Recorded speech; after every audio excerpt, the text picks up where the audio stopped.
Himachal reason में जो सबसे बड़ा परेशानी है वो बाढ़ का है। तो ये प्रॉब्लम क्यों नहीं सॉल्व हो पा रही है? मतलब क्या ये पॉलिटिशियन या सरकार है वो चाह नहीं रही है या ये हो नहीं सकती है? और सभी हमारे जितने भी साथी बने वो काम बताते गए और हम करते गए। आज नतीजा ये है कि लोगों को कहीं भी नदी में तैरना नहीं पड़ता है, नाव भी नहीं है, मेरे यहाँ नाव भी खत्म हो गया। जब आप आए थे उस टाइम पे गुंडागर्दी बहुत ज्यादा थी, तो इस पूरे फेज में कभी भी बाहुबली लोगों ने आपको परेशान नहीं करा?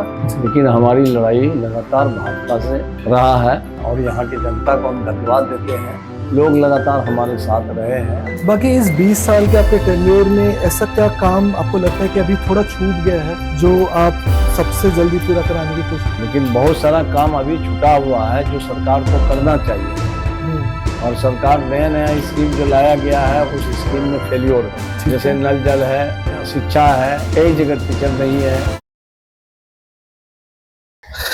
बिहार में बहुत कम ऐसे नेता हैं जो ग्रास रूट से जुड़े हैं, और आज हम लोग एक ऐसे नेता के साथ बैठे हैं जिनको 20 साल से लोग बहुत ही ज्यादा मोहब्बत दे रहे हैं।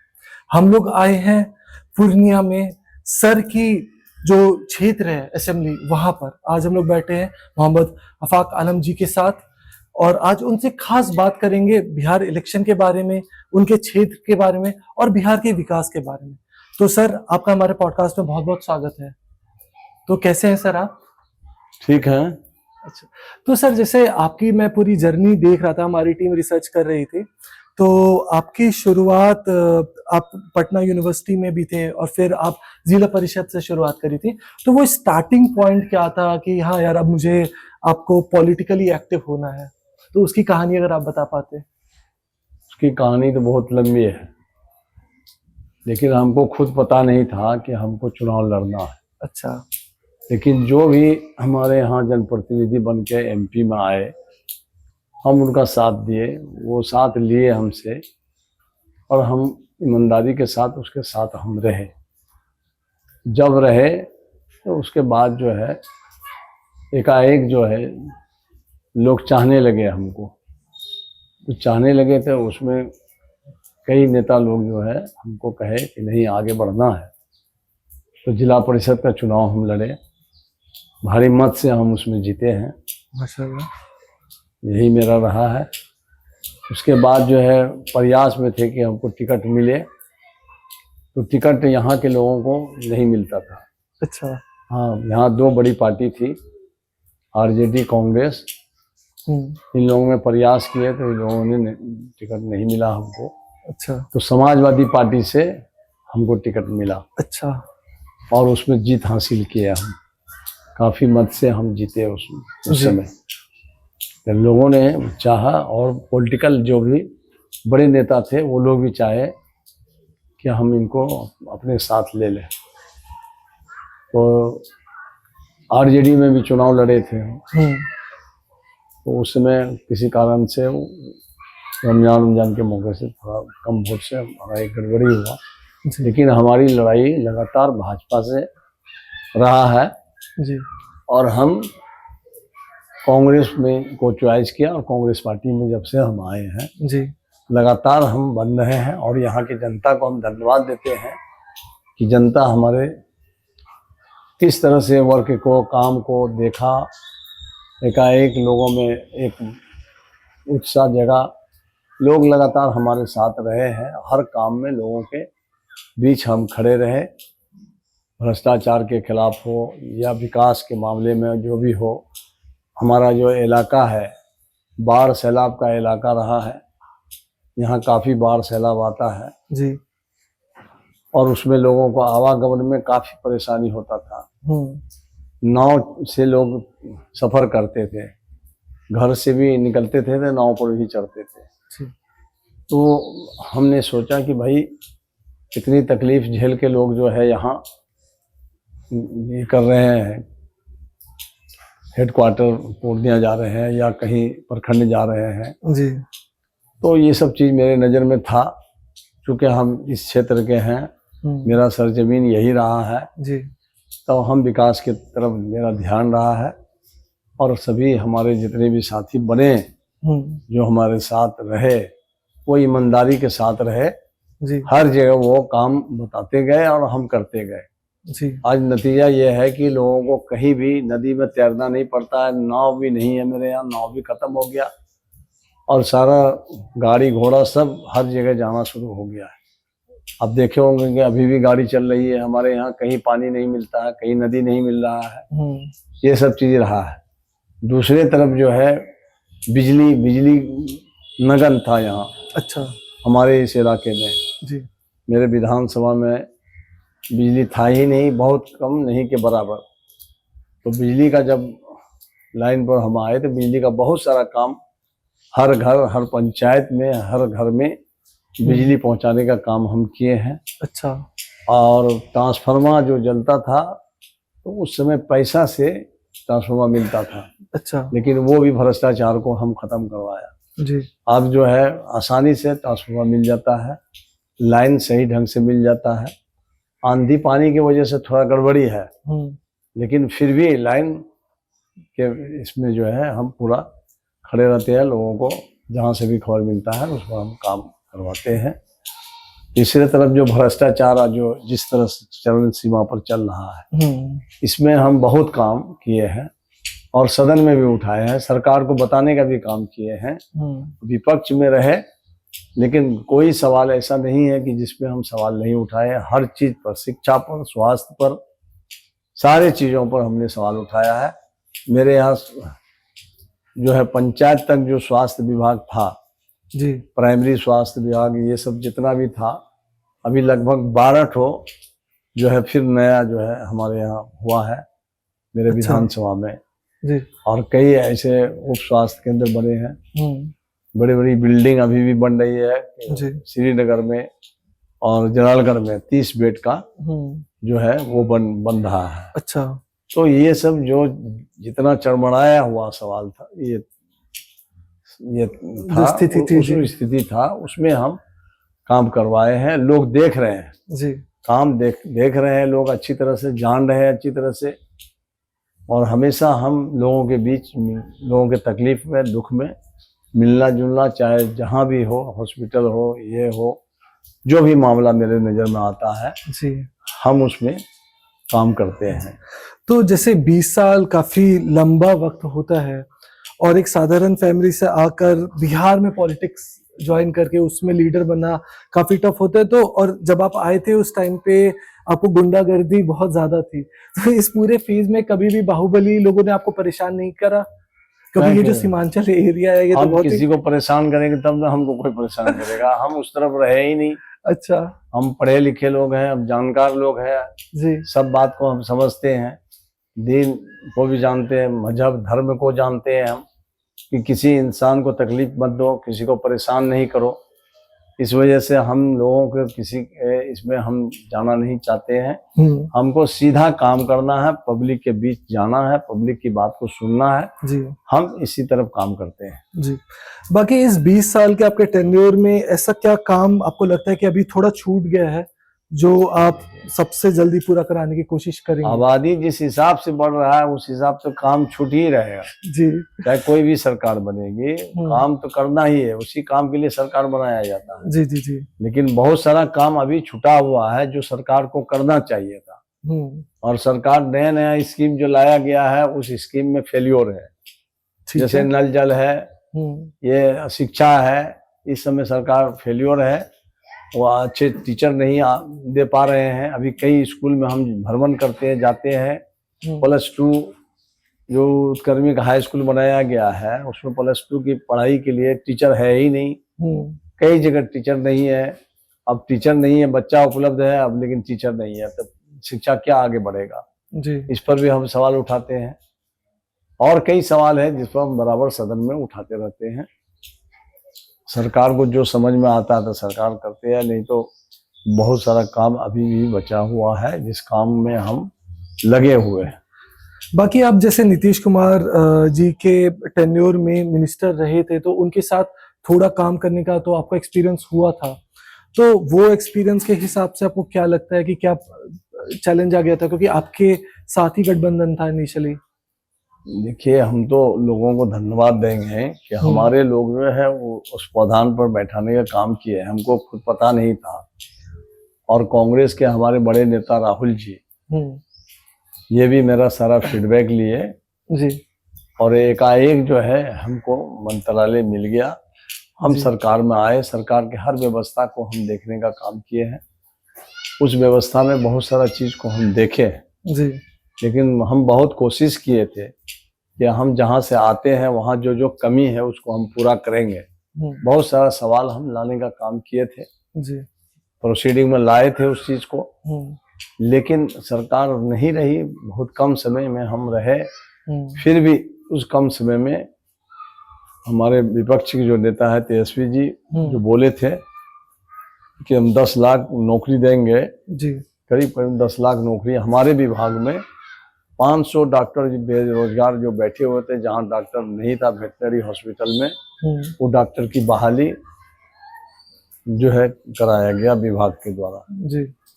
बाकी जैसे आपका काफी लंबा टेन्योर रहा है पॉलिटिक्स में, पहले विचारधारा की लड़ाई होती थी पॉलिटिक्स में, जो लीडर होते थे वो विचारधारा पे बहुत ज्यादा आपको एथिकली स्ट्रांग होते थे, और अब पैसों की लड़ाई होने लगी है पॉलिटिक्स में। तो ये ट्रांसफॉर्मेशन कैसे आया, क्यों आया? अब क्यों आया, जो कमजोर लोग हैं भाई जी कमजोर आदमी तो चाहता ही है कि हम किसी न किसी तरह से आवे खिलाड़ी बन के, जी कुछ न कुछ वो अपना जो है लगा देते हैं पैसा, या कुछ लगा करके भी आना चाहते हैं। ऐसा होता है, लोग करते हैं, लेकिन लोग उस तरह के नहीं हैं हमारे बीच में। लोग निस्वार्थ जो है हमको वोट देते हैं।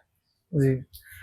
और जैसे कांग्रेस का हमेशा स्टैंड रहा सेकुलरिज्म पे, ठीक है, वैसे ही अलग अलग पार्टी है बिहार में जिनका अलग अलग विचारधारा है।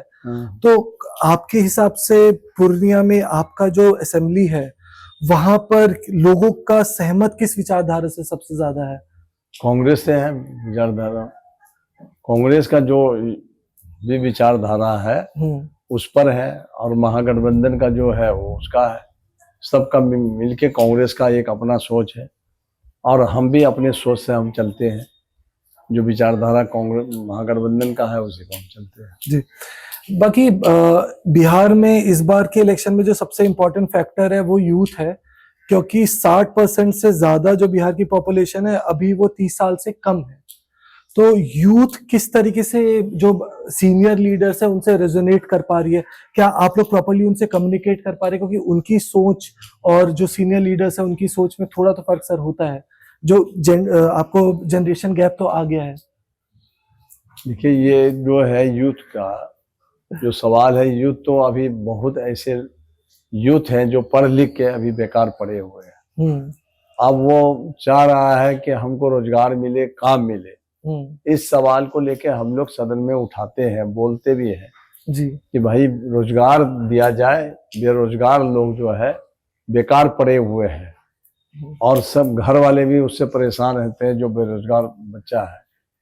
तो रोजगार सरकार को देना चाहिए, वो खजाना उनके पास है।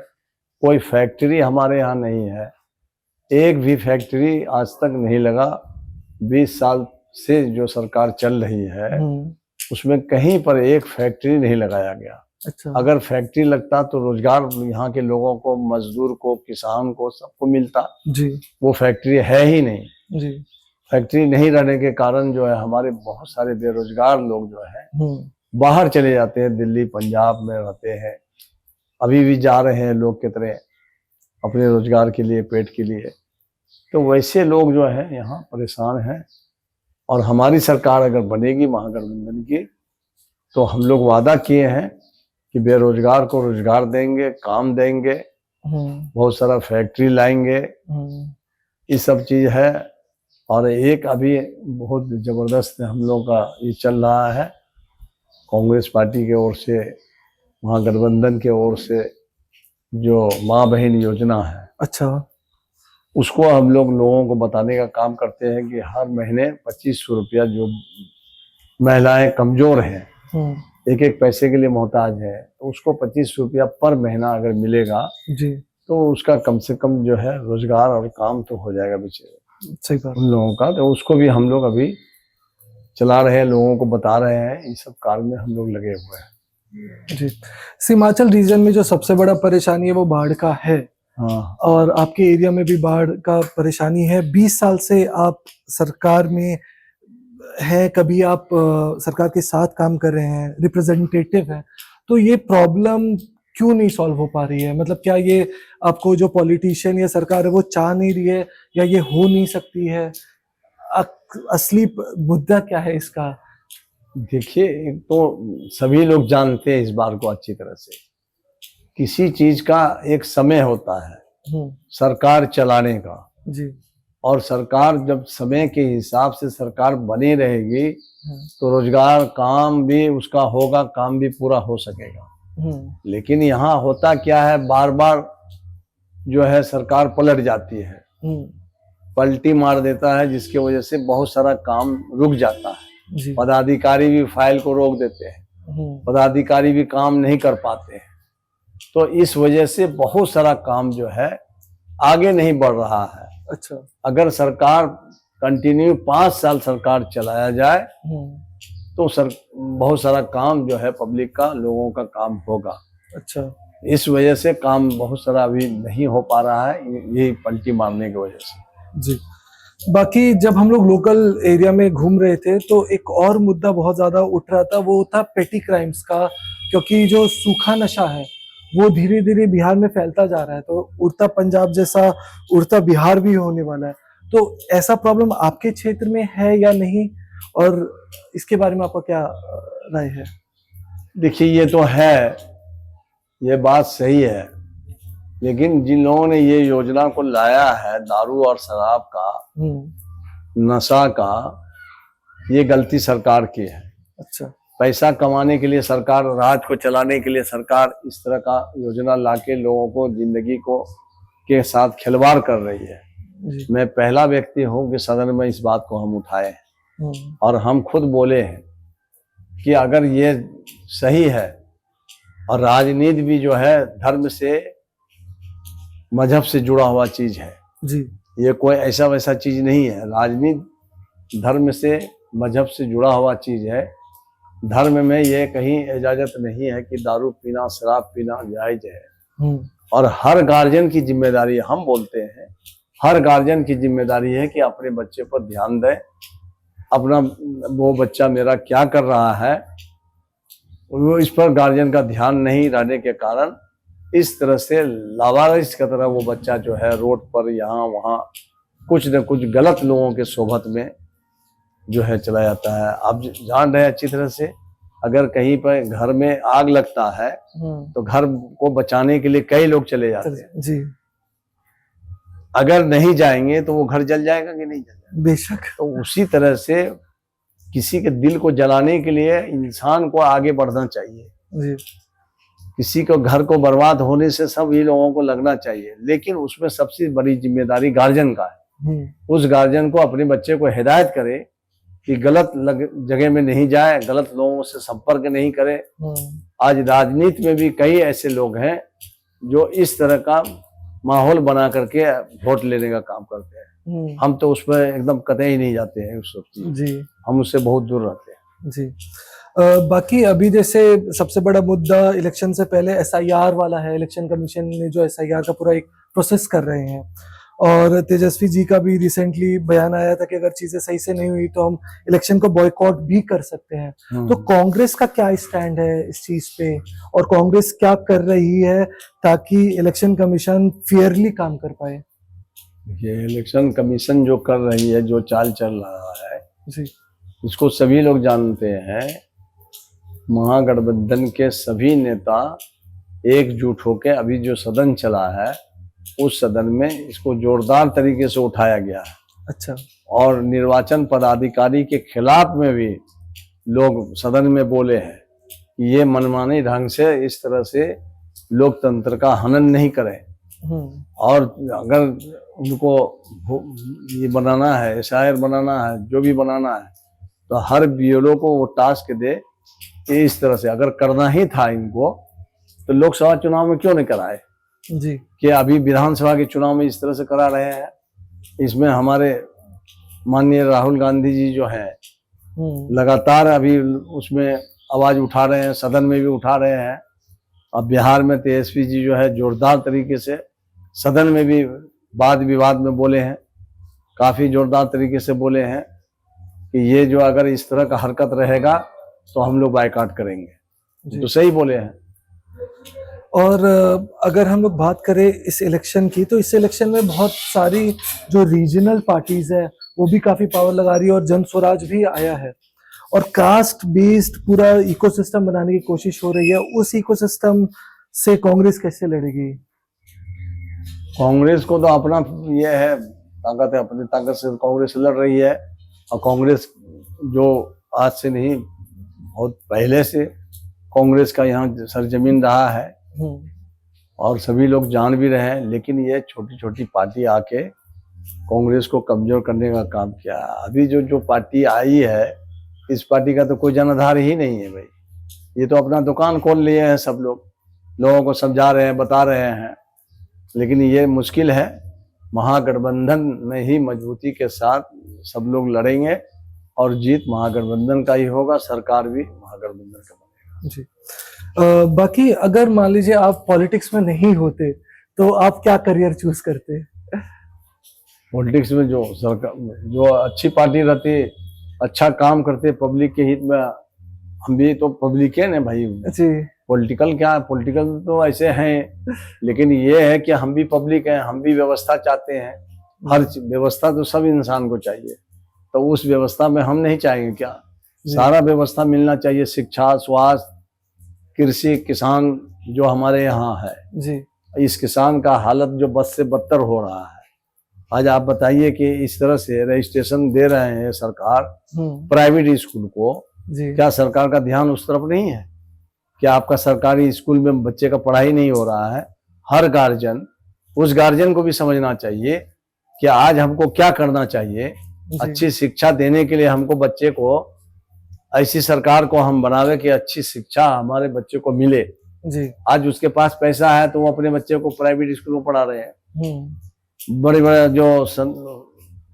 जो स्वास्थ्य इसका मेडिकल कॉलेज है, इंजीनियरिंग कॉलेज है, इन लोगों को जो रजिस्ट्रेशन दिया गया है जी। इस पर सरकार का कभी निगाह गया है कि मेडिकल कॉलेज और इंजीनियरिंग कॉलेज जो प्राइवेट खोल के रजिस्ट्रेशन करा के बैठा हुआ है और मनमाना ढंग से पैसा ले रहे हैं? कोई गरीब का बच्चा जाएगा मेडिकल कॉलेज में? बताइए जी। कोई नहीं जा सकता है, पैसा वाला ही जाएगा। पैसा कहाँ से आएगा? जो ठेकेदारी करेगा या पदाधिकारी होगा उसी का बच्चा जाएगा जी। जो भ्रष्टाचार करेगा वो उसी का बच्चा जा रहा है पढ़ने के लिए। हर गरीब का बच्चा, किसान का बच्चा तो जा ही नहीं सकता। बेशक। बाकी अभी जैसे एसएससी वाला आपने देखा होगा, एसएससी वाला मुद्दा भी उठाया और बिहार में तो पेपर लीक एक बहुत बड़ा परेशानी हो गया है। तो पेपर लीक के लिए तो उनके जो पदाधिकारी है ना जी, वो खुद कराते हैं, पैसा का अर्निंग करते हैं, वो बेचते हैं। पेपर लीक कैसे होगा? पहले कहाँ पेपर लीक होता था? कांग्रेस की सरकार थी तभी सुनने को नहीं मिला था। अब तो नई नई बात सुन के हम लोग भी आश्चर्य करते हैं कि भाई ये इस तरह का जो पेपर लीक होता है और ऐसे अनट्रेन लोग सब जो पास कर जाते हैं, पास करके जो है वही पैसा का उगाही करता है जी।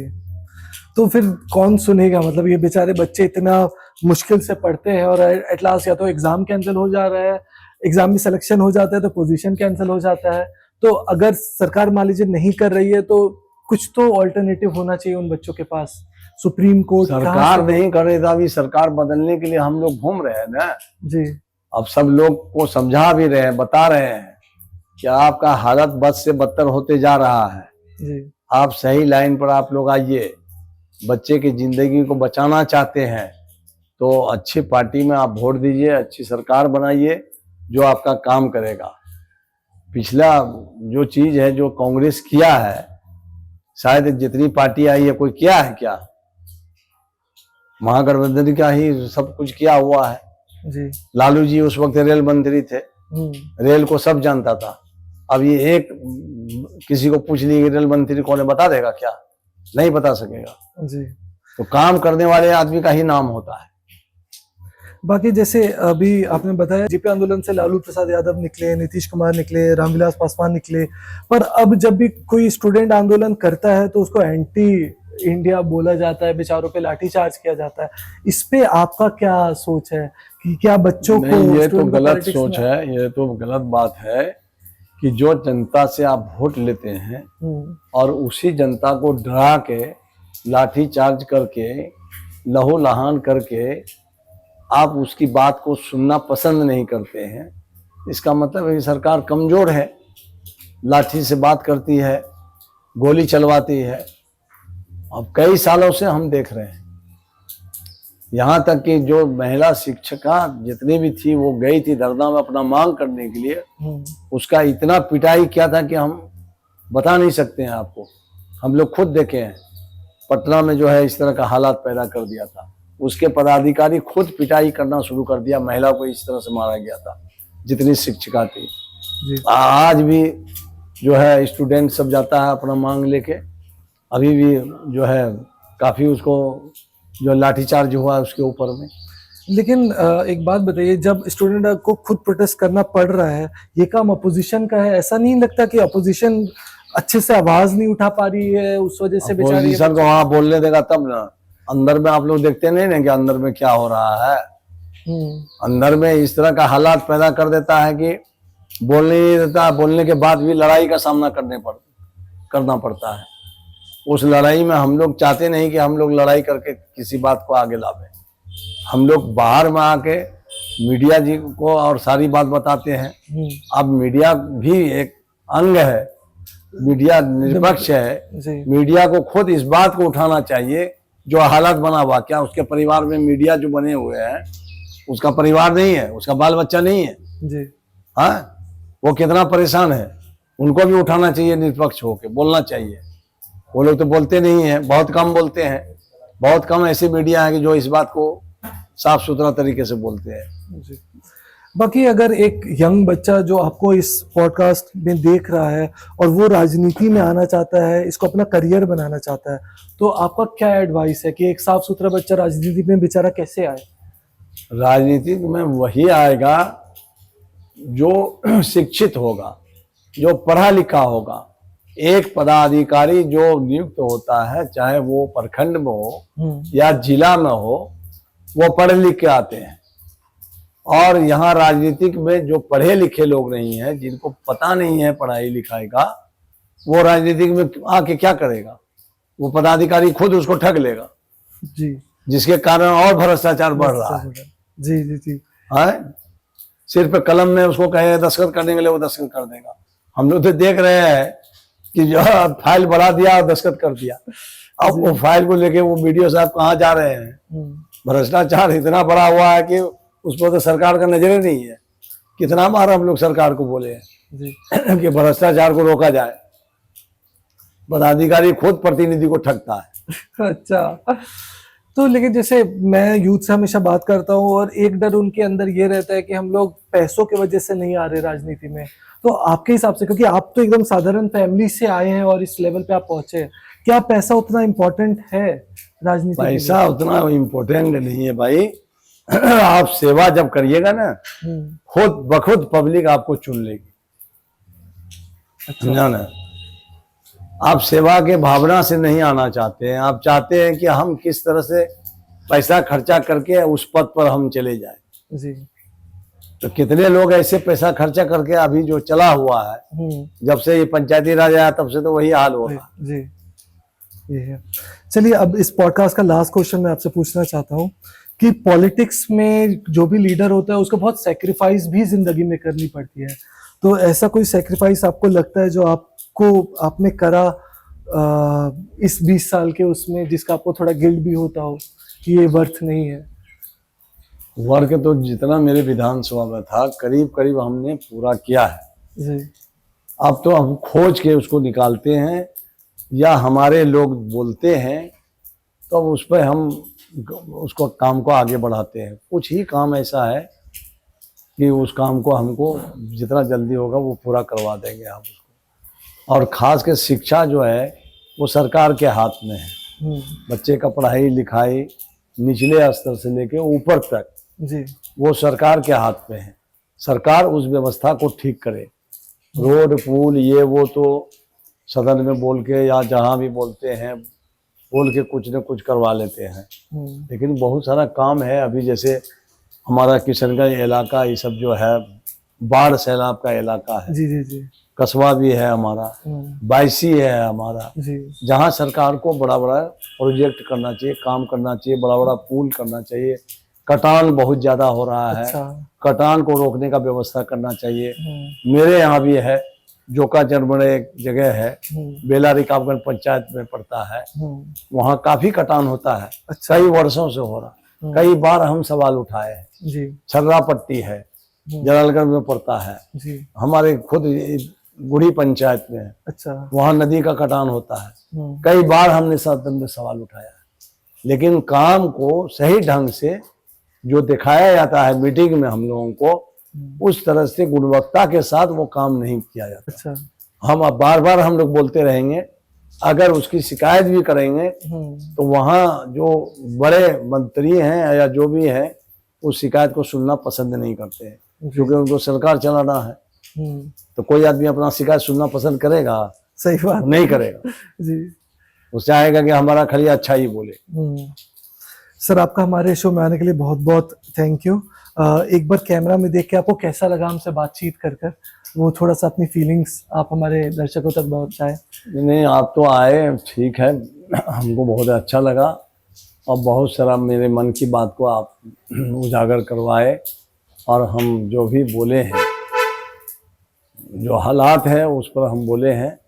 आपके आने से आपको भी हम धन्यवाद देते हैं कि आप लोग आए और इस सवालों पर हमसे जो पूछे। अब वो सवाल का जवाब आपको कैसा लगा वो आप समझिए।